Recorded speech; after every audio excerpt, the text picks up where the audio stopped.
Hello and welcome to Life and Fight of a podcast. This is an MMA fighter edition. I'm joined by George Staines, who's an amateur featherweight and also champion in Almighty. How's it going, George? I'm good, thanks, Jake. How are you? I'm good, pal. Thank you very much.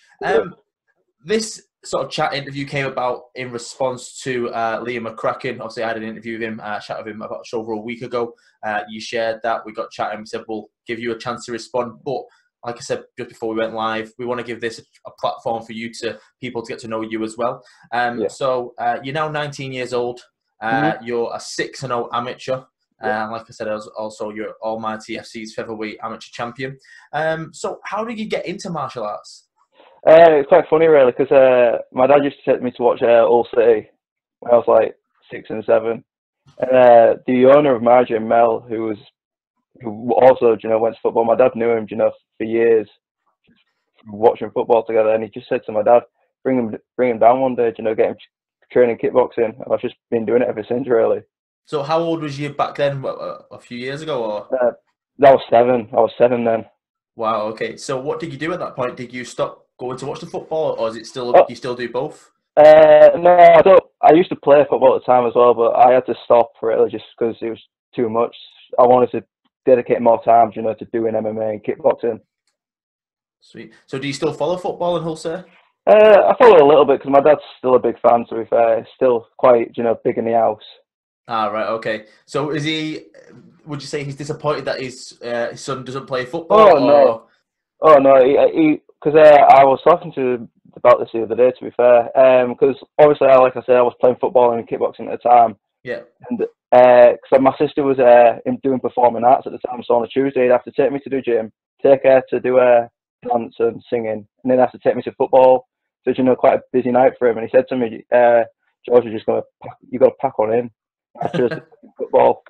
And he was really glad, to be fair, because he enjoys fighting so much.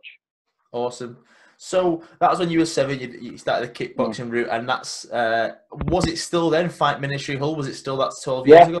So it was Slaughterhouse Hull and Fight Ministry Hull. It was a good combination of the both of them, really. Right. Okay. And transitioning through when you started, how long is it from training till you got your first sort of competitive bout, whether it had been interclub or whatever it may be? I'd say maybe 3 years. So I was 10, 11. And what was that like being obviously a young kid stepping in? And what was it? Was it a kickboxing? Yeah, it was kickboxing. It was in an interclub. I really enjoyed it, to be fair. I took to it really well. I think I did anyway. I think it was just fairly natural because I'd only been doing it, 3 years. So I'd been in the gym quite a lot. And it just it flowed. It felt natural. So going through sort of your kid years and then your teen years, what point did you start to think, right, I can make this into a career, I can take it to the next level? Really, when Sam started doing a lot of the coaching, because like I always had a dream, being a world champion when I was younger. Like because I wanted to be a professional footballer, as most kids do, really. But then when Sam started to coach, I really started to see, a massive, leap in my skill set. So like my jiu-jitsu, my kickboxing, my wrestling started getting a lot better, and I just thought I can actually, make a really good career out of this. So how many sort of interclubs, amateur bouts in the kickboxing realm? How many did you have of that before you made your MMA debut? I had 4 K1, maybe 6 kickboxing, and maybe 3 interclubs. So over the years. Yeah. And then you made your MMA debut in November 2018, which isn't that long ago, really. 18 months from your debut. What made you transition from sort of the kickboxing, the Thai game, the K1, and then think, right, I'm going to make my MMA debut now? I just think, I don't know, I just thought, it's a bigger market in kickboxing and K1, and I enjoy doing more things. Like, I like K1 and kickboxing, but it was starting to get a little bit boring. And then when you start to incorporate the jiu-jitsu and the wrestling and the actual, MMA striking, because MMA striking is completely different to kickboxing, it was just so much more exciting for me. Have you competed in jiu-jitsu, like as a sole sport? What have you competed on? Empire. Just Empire or other ones? I think just Empire, but I've done a wrestling competition as well. I did the Derbyshire Championships in November. Nice. How did that go? I won. I got gold in 74 kilos. Which empires have you done then? Is it the one in Yorkshire? Yeah, I did the European Championships. Was And that what I did in Manchester last April? And then what? That's what you've done. No, I've done a couple. I know I've got 3 medals. I got 4, sorry. 4. So I've done 3. I've got 2 medals in one competition once.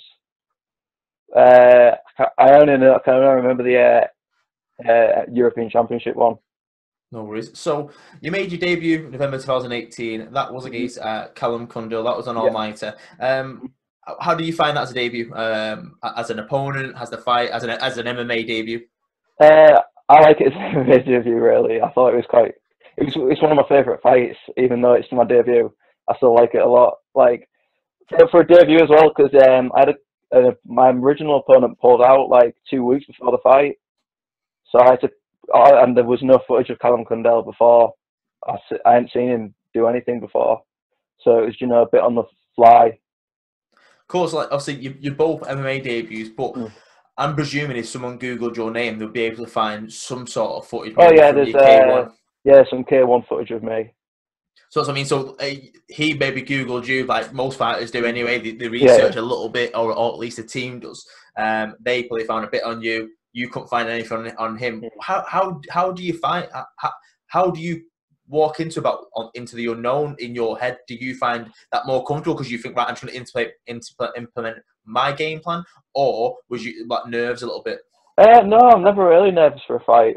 In all honesty, I was like, cause I will listen to a lot of John Kavanagh because I really like the stuff that he says, and like what he says is he lets people worry about what they're good at. So I like to think of it as they were worried about my stand-up more than I was about their game. Fair enough. I know I comes from First Legions, which is got quite a good Muay Thai background. Yeah. They've got good jiu-jitsu, like George McManus, he's good. Yes. Jamie, his dad.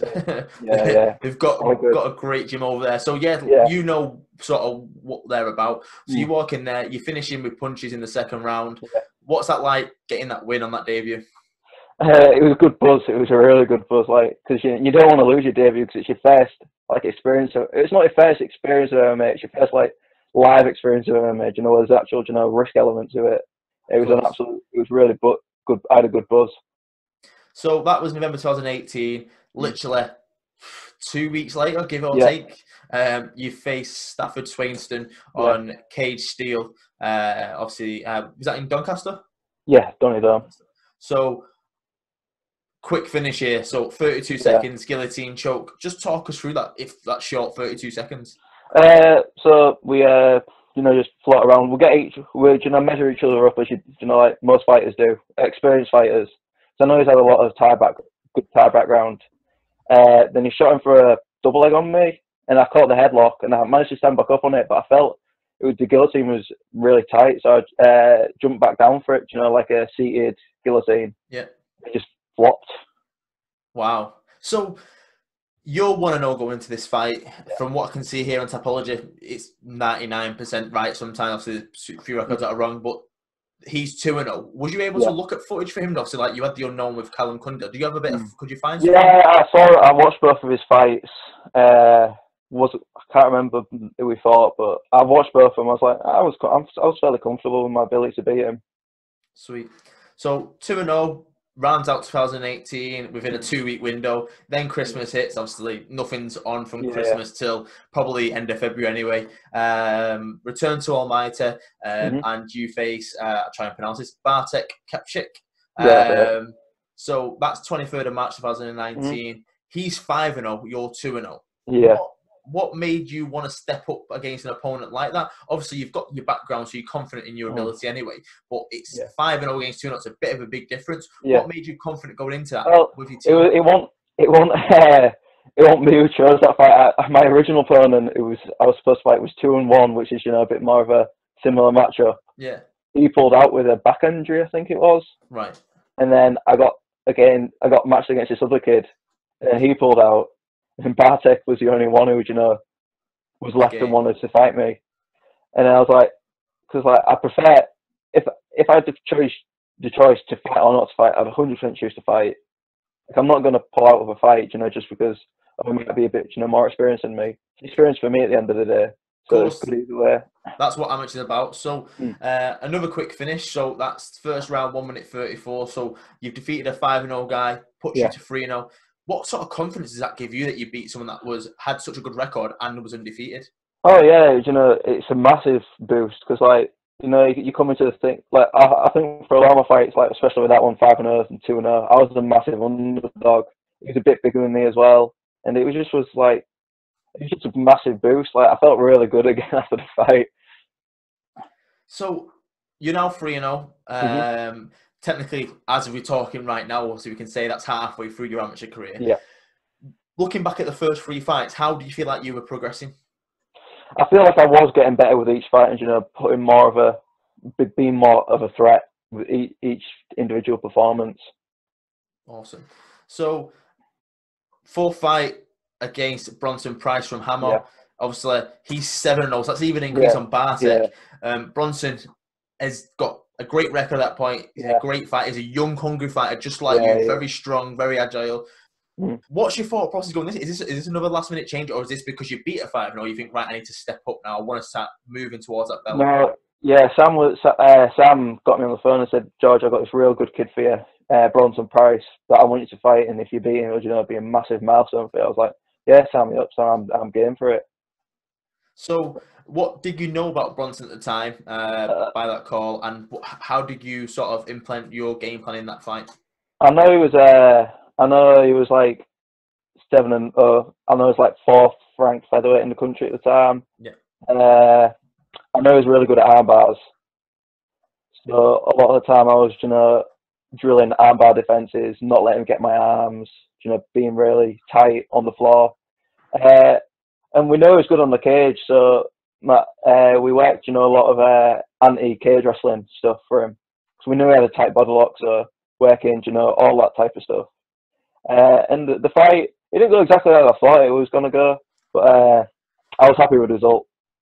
Of course. So, like you say, you was able to research him. His last fight before his defeat to you, he beat Adam Caldwell by triangle on UKFC 8. That was October 2018. So I think you were right. You knew what he was going to bring into the cage. But you finished him, rear naked choke, another round 1. So it's 3 round 1s back to back. But you've gone from guillotine, standing guillotine, now rear naked choke. You like choking fuckers. What's going on there? I don't know. It's just fun, isn't it? It's just an easy way to finish people, I suppose, isn't it? Because I would say with an armbar, they might have real flexible joints, or so if you got a choke on, it's tight. You're either going to sleep or tap in. There's no other way you're going to get out. So that's summer last year. That's July. You're now 4-0. Everyone you faced was technically undefeated. Your debut, he was a debut. Then you beat a 2-0. Then you beat a 5-0. Then you beat a 7-0. So you're knocking all these wins up by taking the result at the same time. Then comes Marlon Jones. I know he was a last-minute opponent for you. Was you due to fight for the interim title, or was you due to fight for the main title in the championship? I was due to fight for the main title against Danny Mins. And he pulled out. Was it an injury? I'm not sure. Oh no, he fought a couple of weeks. He fought 4 or 5 weeks before the fight. He lost that one, and he didn't want to fight, and he just wanted to work on his craft a little bit, which is respectable, really. So Marlon jumped in 2 weeks, 1.5 weeks. So obviously Marlon's was a flyweight, now is a bantamweight. He steps up to featherweight to fight you in 2 weeks. Make sure he gets that fight for the interim title. Obviously, you're going to have the size difference. You're going to have the reach difference and the weight difference. Obviously, Marlon a dangerous opponent for anyone at any. Oh yeah, 100%. What was your thoughts about, obviously, even though he's 4-0 at this point, so you're 4-0 and he's 6-1, he's the most experienced guy probably you've fought as a right now. 100%. What's your thought process going into that fight? Is your mind more worried about his opponent? Are you watching more film on him?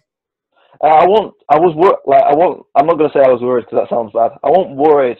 I knew he was dangerous, especially, off his on the back, his rear naked choke and back attacks are wicked.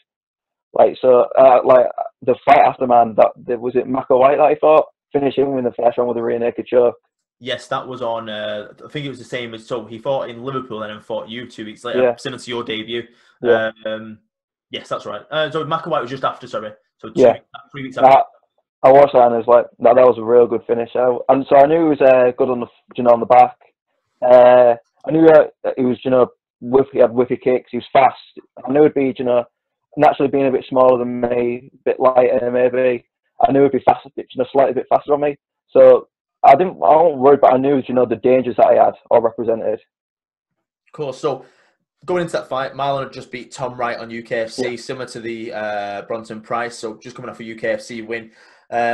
You managed to get another choke, round 1 again, 2 minutes 16. So it's 4 back-to-back chokes, and you're beating better and better and better opponents each time. So you're now entering champion. You know Dan Mins is next, the guy you're supposed to face for the title. But that cuts your 2019 off. Yeah. What are you doing over the Christmas period in 2019 coming into this year? Are you thinking, right, it's 100% title, or do you have a bit of a break, relax a little bit? So I had a little bit of a break. I didn't break, like I wasn't doing nothing. I'm still running a lot, doing a lot of jiu-jitsu. I was working on my jiu-jitsu a lot and my wrestling. A massive a lot, especially the wrestling. But I was still, just, sharpening my craft, getting better each and every day. Sweet. So 2020, 22nd of February 2020, Almighty 16, 5-0 against 5-1. Dan Mins, interim champion versus full champion, however you want to word it, for the undisputed title. What was that like? So that's your first time coming out of the second round. You go the full 5 rounds against a champion. You want his belt. What's your thought now in hindsight, looking back at that fight, and how did you feel like the fight went? I felt like the fight went well. In hindsight, there was a couple of silly mistakes that I made, jumping on things where I shouldn't have been, just slowing the fight down where I should have been. But I was happy that I went all 5 rounds. It just, I really wanted to prove that. I wanted to, I really want people to know that I can go all 5 rounds. I don't have to get that finish in the first or second round. That I am I can go all that way. Of course. So I guess, like you say, you was jumping on things because you've just come off 5 victories, all finishes, 4 back-to-back first round finishes, all by choke. So I guess when you were getting a guillotine or a rear naked or any sort of position like that, your brain is just like, I can finish it now. Yeah. When you weren't getting them positions or finishing him, is there a little bit of doubt in your mind, like, I'm not going to be able to finish this guy? Does that start to play on you within the fight? Not whatsoever, because I never go into a fight thinking I'm going to finish this kid, I'm going to absolutely knock him out or choke him. Because I think that if you go in with that mindset and it never happens, I think that can affect you mentally in a fight.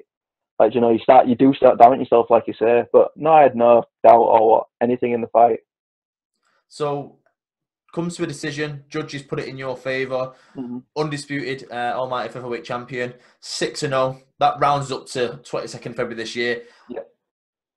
Before we go on to obviously what's happened since and lockdown and stuff, you're riding high. You're one of the best ranked amateur featherweights in the country, probably best ranked amateur fighters in the country. Never mind weight class. How do you feel? Like that's your first full belt. Obviously, interim title means something, but you wanted that full belt. You wanted to become #1 of that organisation. What's your thought process there? It's just, I don't know, really. It's just, it's good. It's, everyone aims to be, the champion or, a highly ranked fighter in the country.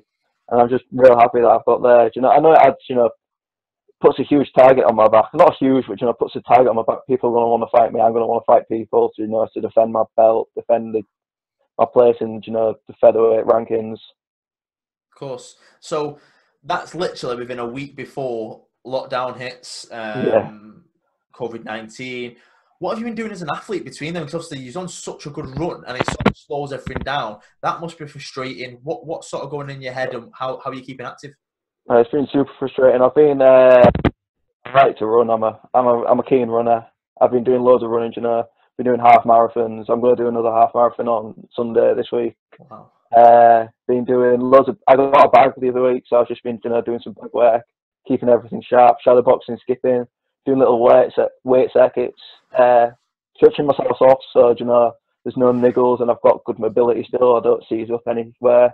Just trying to keep active wherever I can, to be fair. Fair enough. So let's put out how this interview came about. So I interviewed Liam probably around 9 days ago. That released probably about a week ago. When you're watching that, obviously you keep an eye on the opponents which you may face in the future, someone that you want to fight anyway. what's your, obviously you're watching it, and then obviously me and Liam start talking about you as a potential future fight. What's going through your head? Is it someone that you've keeping an eye on Liam anyway, or it's only just put you in just because of that? No, I knew, a potential fight. Well, not potential, I knew we'd fight, because he's quite highly ranked, I'm highly ranked. I knew our paths had crossed at some point. And so I've been keeping an eye on him. I've seen him at Empire a couple of times. I've seen him around, because he's at loads of fights that I've seen, he's cut in the cornering team. So I've kept my eye on him a little bit. So what's the thought process going forward? Is it you want that fight, or is it just it'll happen when it happens, or do you want that fight to prove you're number one? I want that fight to, obviously, it'll help prove that I am the number one fighter in the featherweight in the country. But especially with this pandemic, it's just we're going to take it as it comes. Of course. So imagine this lockdown ends obviously as soon as possible. We get a date sorted. We would love you to fight Liam for the belt. We spoke prior to Liam anyway. He'd love to defend his belt against you, prove he's number one, obviously, or you prove you're number one. What going into that fight do you feel like would benefit you? Where do you feel like your strong points are, and do you see that you could finish him? I see a couple of holes. I'm not going to really say. I don't want to get too much away. I'm sorry. He sees some holes with me where he thinks he'll be able to finish me. But in all honesty, I think it'll just be, a super good fight. And, if it happens this year, it'll probably want to be one of the best amateur fights in the country of the year. Because I think it'll be quite back and forth. I think there'll be a lot of everything, wrestling, jiu-jitsu. But I predominantly think it'll be, done in the winner will be in the striking. There's so many factors going into that. Oh, yeah. You want his belt. You both want that number one spot. He wants redemption because you beat his teammate. Yeah. There's loads of factors, but I think the main one goes down to, especially an amateur career, you both want to prove that you're the best and gain that experience. So I personally think the winner between you two becomes a number one featherweight in the country. And then that could lead into more things. Is there anything else you want to do in your amateur career? Have you got a game plan of when you may turn pro, if you want to turn pro? Oh yeah, I'm 100% turning pro. I want to do one of the world championships before I turn pro, because I just think that it'll be super fun and it's such an experience. That BMFs. Yeah, I think it's you can't buy. Well, you can, but it's an experience. You're fighting people internationally, who are supposed to be the best in their country and the best in the world theoretically. So I think to really test myself and show that I am meant for the pro scene, that'll be good. But I want to be turning pro maybe 2022. Nice. So you've got, well, when this pandemic ends, about 18 months, give or take. Obviously, there's nothing set in concrete, like you have to do at that point. So the IMAFs is your next step. Liam McCracken's most likely your next step. Is there anyone out there that you want to face in the rankings, or is it Liam's probably the next step and then see where the dust settles from there? Probably just Liam and see where the dust settles. Like you say, I'm not really too fussed with who I fight. I just like fighting. I'll fight whoever. Sam, Stu puts in front of me. I'll just fight whoever. Awesome. So next step, Liam, IMAFs. Is there anything out there that you've got your eye on apart from the IMAFs? Have you got any more wrestling comps? Is there anything out there you? I'd like to do a couple more wrestling comps, because I found that really fun. I really enjoyed that properly. Like it's one of a really good memory of mine, to be fair. I want to do a couple more jiu-jitsu comps, get some more jiu-jitsu experience. So with the jiu-jitsu and the wrestling, obviously it's like an all-round thing. Obviously you've got the Thai background. Do you think you'll return to K1 or Thai or anything like that, kickboxing? I think that was the plan of this year, to be fair. I was going to do MMA and a bit of K1. It's like when you look at Israel Adesanya, who have 100+ K1 fights, it hasn't really harmed his career, has it? It's like just outstriking every single person in the middleweight division. It's it's proven worthy to do that. Of course, confidence, experience. I feel like it shows why he is a scary dude to fight, and he's got so much confidence in the cage. And I feel like if you can gain that experience from amateur, a lot of people rush amateur, a lot of people protect the record at amateur, whereas I think this is the perfect place, no matter if you win, lose or draw, to get as much out of it as possible. Which it looks like you're doing. Obviously, you're undefeated, so you've got a bonus of being undefeated, but from talking to you, I don't think a loss would affect you that much. I think it would make you even better. I think it would make you think about a lot more things. But obviously, no one goes in there to lose. You can keep that train going as long as possible. So during lockdown, what are you doing to keep active and sane? What obviously you said running and stuff, but are you doing anything you wouldn't normally do? Like, are you gaming? Are you I don't know, watching more TV? What's been going on? I've been playing Warzone a lot. To be fair, I've been really enjoying that. It's I'm just doing that. I'm doing a lot of gaming. I'm starting to read a little bit. You know, just keeping trying to learn, watching a lot of you know, like jiu-jitsu videos, and a lot of TV. But just what normal people do, to be fair. Trying to keep yourself sane, and it's it can get very boring and very mentally draining trying to think of things to do, because I know I've probably been through the house 5 or 6 times and I'm running out of things to do. Hence why I do more of these interviews and podcasts. So what's the long-term goal? Is it to be in the UFC, or do you not see UFC as a goal? Do you prefer another organisation? No, UFC is the end goal for me, 100%. UFC featherweight champion. End goal for me, 100%. I see it so clearly. Like, you know, McGregor, all the athletes, you know, Muhammad Ali, he saw it, you know, himself so clearly as a champion of his weight division, and that's the same for me. There's no other end goal. It's so clear, you know, like complete tunnel vision. Nice. So at 19 years old, looks like you got your head screwed on. You're now 6-0 as an amateur. Just before I let you go, we'll round it up as much as possible. Is there anything that you want to touch on at all? Anything you want to speak about? No, I'm all right. It's sweet. Just want to make sure I don't miss anything. So we've got some quick fire questions for you, Joy. I've done it with everyone else, so I'm not going to leave you out. I didn't do it at the early interview, so you wouldn't have seen it with Liam. So number 1, ketchup or brown sauce? Ketchup. Mayonnaise or salad cream? Mayo. City break or beach holiday? City break. Xbox or PlayStation? Xbox. When you eat, fork in your left hand or your right hand? Fork in the right. Do you prefer a shower or a bath? Oh, that's another one. A shower. Yeah, I'd say a shower. Gi or no gi? No gi. Do you prefer to win by submission, which you're doing at the minute, or do you prefer a knockout?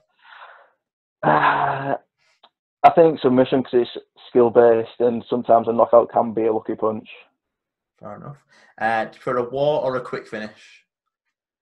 Oh, I'd say a quick finish, because you get out unscathed really, and you can have a fight. You can fight in like the next month or 5 weeks. Nice. So, infamous question: Anderson Silva or George St. Pierre? This is an hard one. I like both the styles. I like Anderson Silva's striking style. So like GSP's, you know, wrestling and jiu-jitsu. Anderson Silva. Nice. Anderson. Awesome. Before I let you go then, any sponsors, anyone you like to thank, anything like that? Yeah, shout out all my sponsors. Britnell School's out, Bob Green's, Central 42, Woods Engineering, and Regular Express Food. All my coaches, you know, Sam Wilkinson, Stu Graham, Danny Mitchell, Jay Fairness, Roberto, all them guys. All my coaches down at Manchester Wrestling, Dale and Vaheed. I think that's it. Nice. Well, like you say, you've been touching on Sam a lot in this, and obviously Sam does a lot of the Sam Wilson does a lot of the Empires. Such a humble guy. Great grappler himself. Great competitor. Great fighter. Just touch on him a little bit just before I go, because I want to try and get Sam in the future. What do you feel like training under Sam does for you? Oh, I think it's immensely changed, you know, especially the way I thought about the sport, you know, like, because I just wanted to, you know, do as much as I possibly can. He tells me about, you know, active recovery, you know, cutting out the bullshit, and, you know, just being completely on task. And the way he's changed my mind, you know, like, the way he's increased my fight IQ, you know, and changed the way I think about the fight game is just insane. Amazing. So, if people want to follow your career going forward, have they got any social media handles they can follow? I think it's George Staines 1 on Instagram, George Staines MMA on Facebook, and that's it. Awesome. I'll put the Instagram in the bio and everything like that. But keep in touch, dude. Hopefully we get that fight by the end of the year. This pandemic goes as soon as possible, and then we'll speak again leading up to the fight. You versus Liam should be a cracker. It's going to be a good one. it's making me want this lockdown end sooner rather than later. One of the fights out there. But yeah, stay safe, dude. If you need anything, give me a shout. Well, Nice one, dude.